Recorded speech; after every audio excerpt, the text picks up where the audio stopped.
But we've now reached a point where I possibly am going to be sick live on the television. Meghan Markle has posted a cringy video of her and Prince Harry dancing in a hospital. Here's the problem.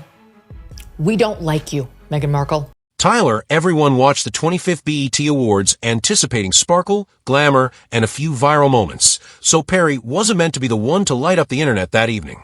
However, none anticipated Perry's the gentle-spoken Hollywood magnate who has long backed Meghan Markle and Prince Harry, took the stage and delivered what amounted to a live exposé.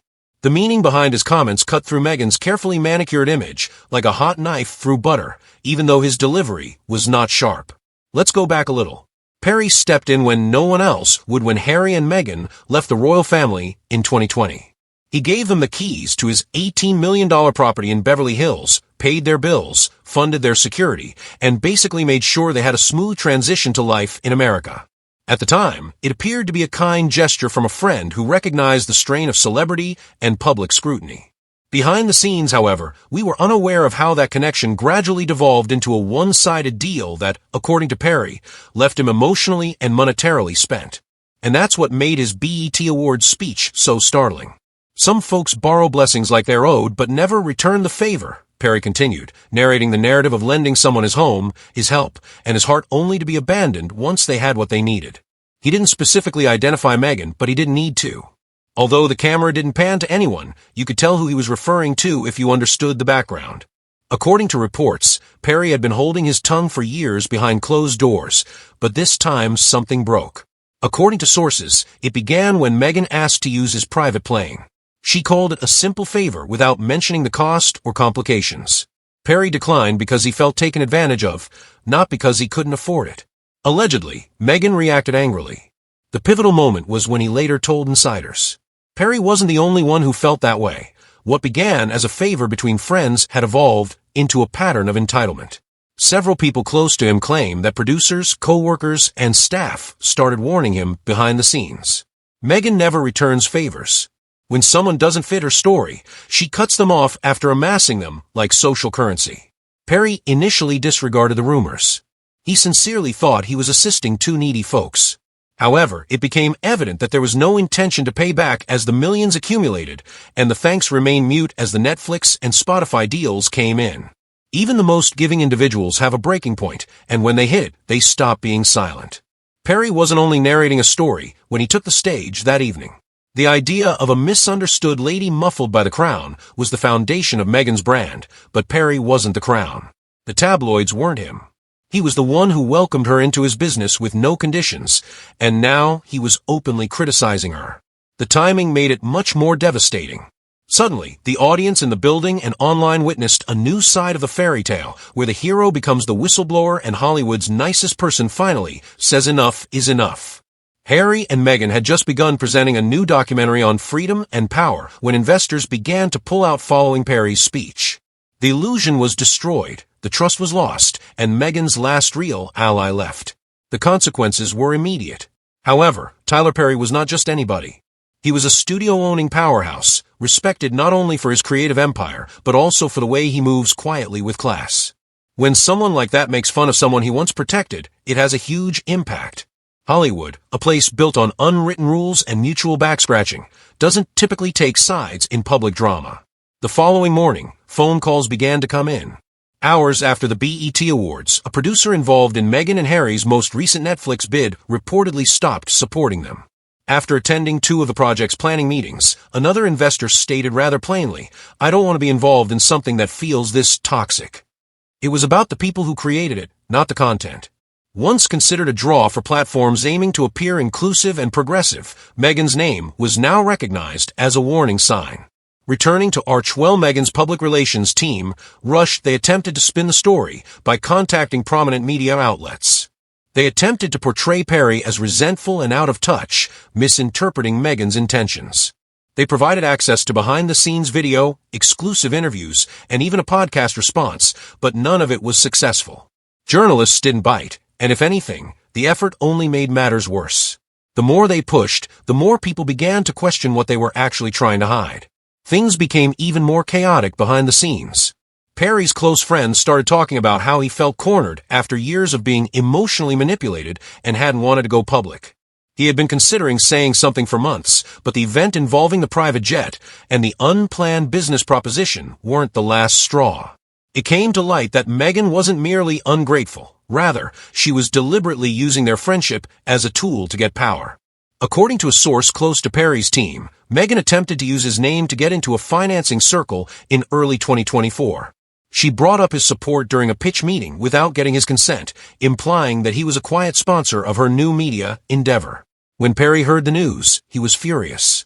At that point, he made the decision to go public, not to engage in gossip, but to save his reputation from being stolen, and others began to speak up as well. According to a former Meghan's team helper, the workplace was emotionally draining. They said Meghan was in charge of all the stories, required allegiance, and punished anyone who disagreed with her choices. According to a producer who collaborated with the pair on their now-canceled Spotify arrangement, Meghan's perfectionist tendencies ruined every decent idea. They said she wanted yes men, but she didn't want partners. Even Oprah's group, which was once thought to be close to Meghan, started to discreetly pull away. According to sources, the two groups haven't spoken amicably in months. Additionally, Oprah's staff was radio silent when Perry's speech became viral. The dominoes were tumbling. There was no defense, no solidarity, only space. Meghan had established herself as a representation of female strength and self-reliance, but the very individuals who had once encouraged her were now undermining that image. Many people felt as though a mask had been removed. This time, the reports weren't from tabloids. Rather, they were from people who had actually worked with her, supported her, and in Perry's case, actually housed her. Over time, what started as a single man's audacious remarks evolved into a cultural movement. Meghan Markle was no longer impervious to criticism. Meghan's reputation wasn't the only thing impacted by the criticism. Her bank balances were also hurt. With other possible investors backing out and Netflix allegedly reevaluating its long-term commitment, Archewell's financial future seems uncertain. According to people close to the foundation, a number of internal projects had already been put on hold. The planned hiring was halted. Weekly budget evaluations were taking place. Reluctance and damage control enveloped what had once been a thriving brand supported by large channels and celebrity hype. Meghan had long nurtured the image of a misunderstood woman overcoming royal persecution, but public trust was also eroding. The voice of empowerment for the underdog who challenged the monarchy was hers. People began to wonder, however, if much of the stories of emotional manipulation, excessive demands, and selective loyalty that insiders were revealing were truly accurate. After the divide, sentiment on social media started to firmly trend toward distrust. Once supporting hashtags were suddenly overrun with side-by-side comparisons and criticism memes portraying her as conceited and deceitful. This wasn't merely a PR setback for Meghan, who had painstakingly maintained every element of her public persona. Rather, it was an identity crisis. In real time, the stories she relied on, feminist icon, victim of royal abuse, self-made media mogul, were all being questioned and analyzed. Longtime fans were silent as well. Formerly eager to produce dazzling features, media outlets were holding back. No one wants to take the chance of supporting a brand in freefall. Insiders claim that behind closed doors, Meghan was in a panic. After the Bet speech, she sent Perry angry emails accusing him of betraying her, humiliating her, and destroying her family's reputation. Perry didn't respond, and he was done. And that quiet said a lot. The Hollywood mogul's friends started attesting that he had been emotionally besieged for years, under pressure to offer more voice and less, and to always remain faithful to someone who treated loyalty like money. Other voices came next. Meghan's staff has tried to blacklist journalists for asking unscripted questions, according to a reputable publicist. Meghan frequently disregarded strategic advice if it didn't support her own story, according to a former Archewell consultant. According to one former employee, the job is a place where thankfulness goes to die. The anecdotes were incriminating because they all repeated the same pattern of emotional leverage and control manipulation, not because they were spectacular. Even well-known Hollywood figures who had hitherto maintained their neutrality started to speak cautiously.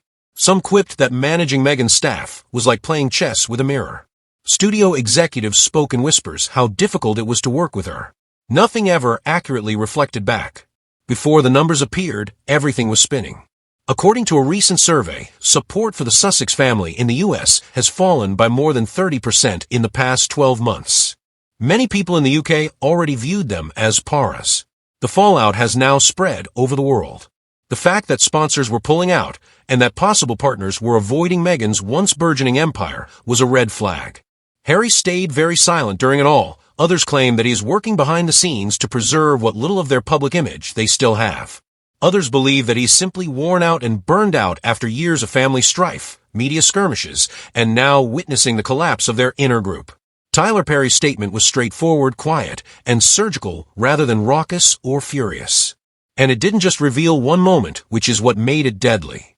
It revealed a pattern, and Meghan Markle recently discovered that even royalty may be exiled twice in place where reputation is everything. From the crown once, and from the culture today.